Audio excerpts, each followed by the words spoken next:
A hand closes over a small object and does not open again. Not yet. Somewhere in that closing, there is a decision made without a single word.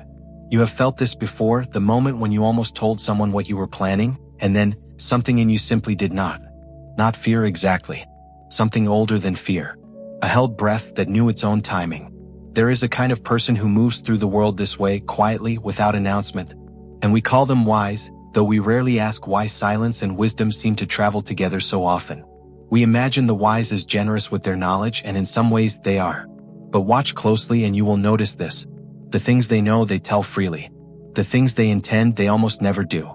This is not the silence of someone hiding something shameful.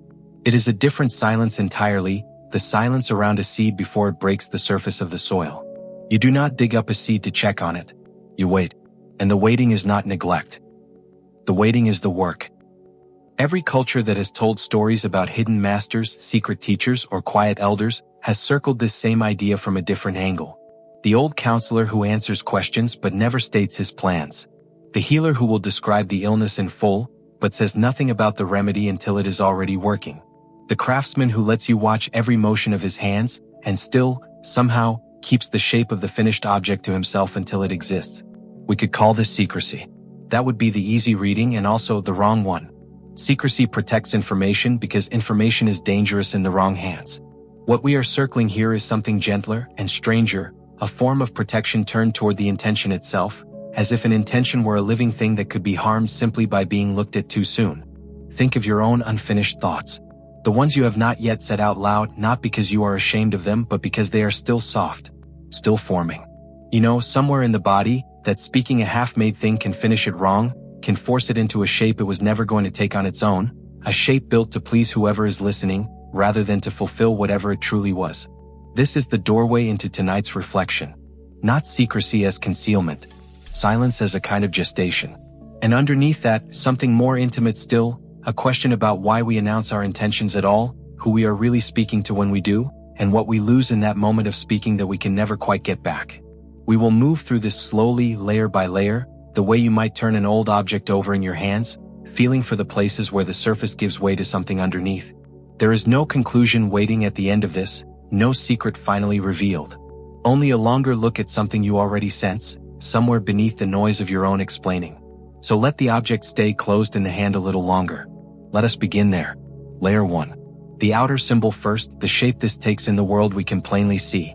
Look at how the old stories dress their wise figures. A cloak that hides the hands. A door that is always closed, even when the house is warm and welcoming behind it. A voice that answers any question about the past, and grows quiet the moment the conversation turns toward what comes next. This is not an accident of storytelling.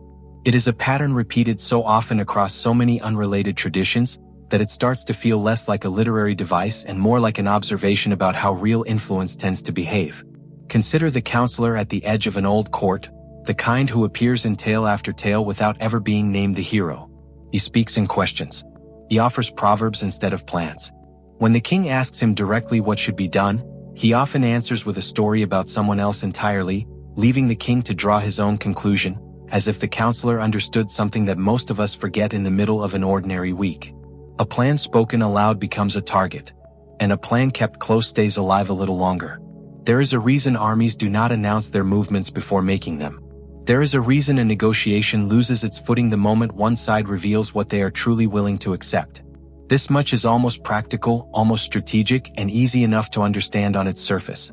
But the wise figure in these older stories is rarely playing a strategic game in the way a general or a merchant would. Something else is happening underneath the tactic. Notice how often the wise character in these tales is also the one most at peace.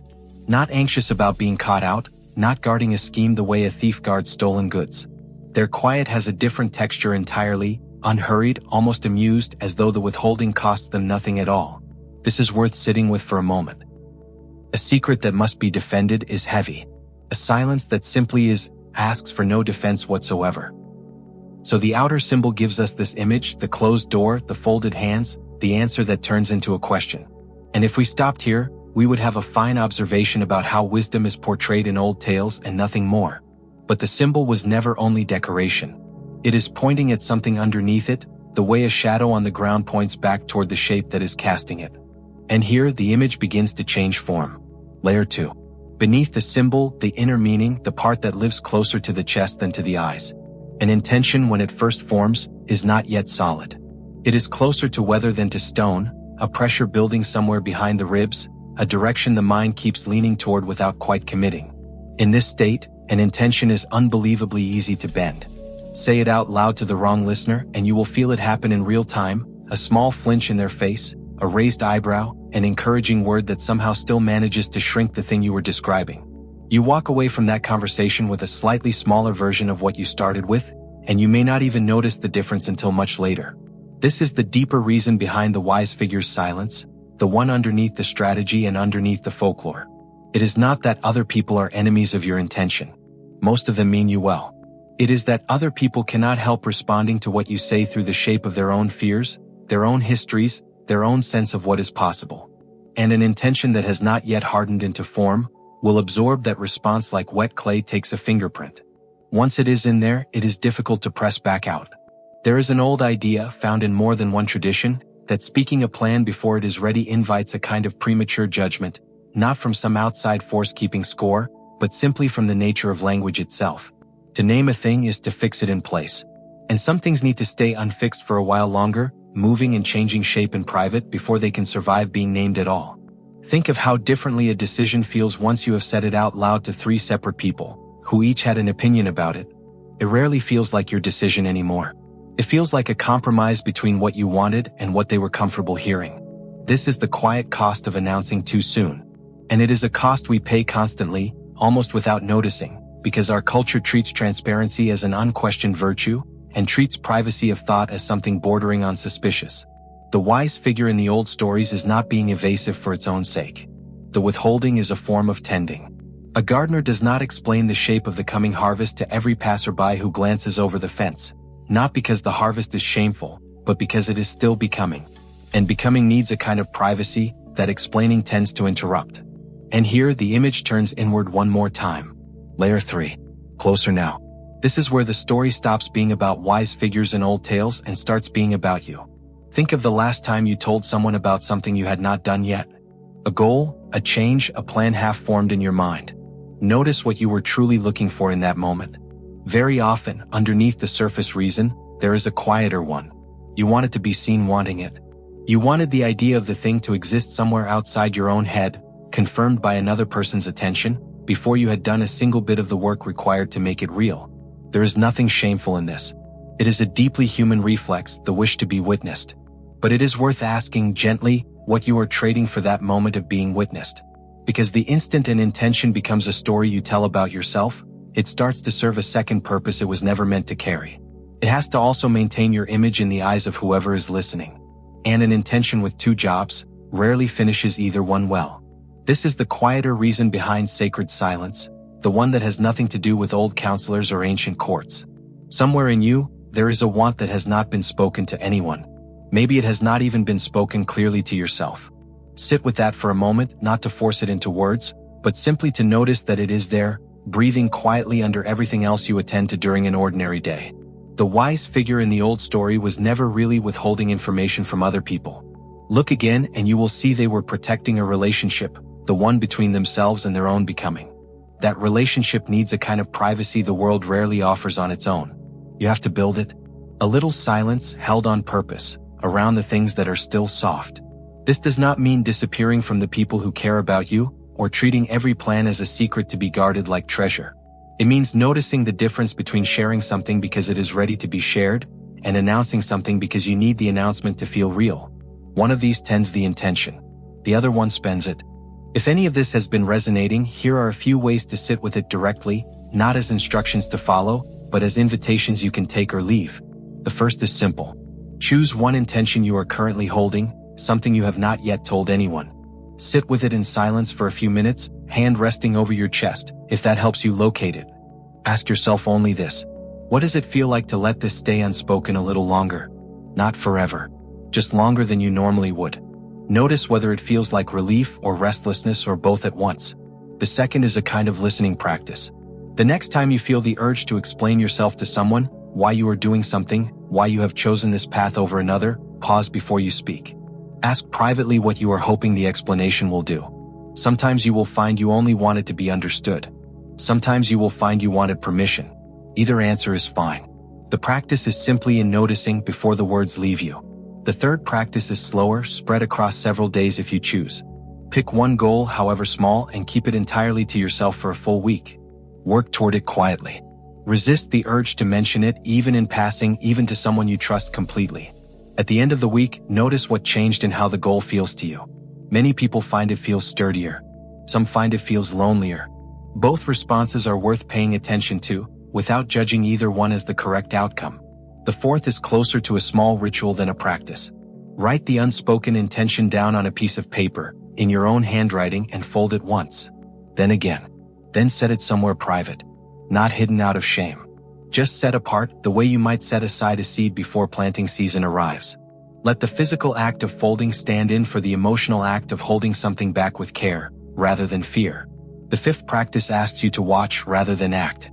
For one day, simply notice how often the people around you announce their plans before doing them, and how often they simply do the thing and let it be seen afterward, if at all. No judgment either way. Just watch the pattern, the way you might watch weather move across a distant hillside. See what you learn about your own habits by comparing them to what you observe. The sixth is a breathing practice, brief, but useful in the middle of an ordinary day. When you feel the pull to tell someone something before it is ready, take one slow breath in. Hold it for a moment. And let it out longer than it took to arrive. In that extended exhale, silently ask the intention what it truly needs right now. Sometimes it needs an audience. More often, in this exercise, it turns out to need only time. And the seventh, if you want a longer companion for this, keep a small notebook meant only for the things you are not telling anyone yet. Not a diary of events, but a private register of becoming. Write in it only when something is still soft, still forming, still yours alone. Read it back months later, and you may notice how many of those quiet entries eventually became something real, without ever having needed an early audience to make them so. None of these practices ask you to become secretive by nature, or to stop sharing your life with the people who love you. They ask something smaller and more specific. That you build one private room inside yourself, with a door that only you can open, and that you learn to let some things stay in that room a little longer than instinct usually allows. Some intentions will always want an audience early, and that is fine too. The practice is only in noticing which is which before you speak rather than after. You might find, in trying even one of these, that the silence is not empty at all. It has weight. It has warmth, even the particular warmth of something being tended in private, away from every eye but your own. This is closer to what the old stories were pointing toward than any secret handshake or hidden doctrine ever could be. The wise were never guarding information. They were guarding a process. And a process, unlike information, cannot survive being handed around too early. It needs one steady, quiet keeper. None of this is offered as certainty. It is one way of looking at an old pattern, not the only way, and certainly not the final word on why silence and wisdom seem to walk together so often across so many different traditions. Some will read the closed door and the quiet counselor as pure strategy, nothing more. Some will read it as something closer to reverence. Both readings can be true at once, and neither one needs to defeat the other. What seems worth carrying forward, whatever frame you land on, is smaller than a doctrine and more useful than a belief, the sense that your own becoming deserves a little privacy while it is still underway. Not secrecy born of fear. Something gentler. A held breath, kept a while longer before the words arrive. The seed does not announce itself to the soil. It simply grows in its own time in the dark it was given. And when it finally reaches the surface, no one asks it to explain the silence that came before. The green shoot is explanation enough. Maybe that is all this really is, permission to let something stay unfinished a little longer than usual, without treating the unfinished thing as a failure. Maybe the wise were never keeping a secret from the world at all. Maybe they were only keeping faith with their own becoming, one quiet season at a time. There will be moments later when the thing you have been holding is finally ready to be spoken. You will feel it the way you feel a fruit finally give a little under the thumb. That is not the same moment as now. Now is only for the holding, and the holding is not wasted time. It is the part of the process that never gets photographed, never gets told as a story afterward, and yet without it, nothing that comes later would have had a shape worth showing anyone at all. You can close your hand around whatever you are holding tonight, and simply let it stay closed. No one is asking you to open it yet. Not even this. And this you already knew.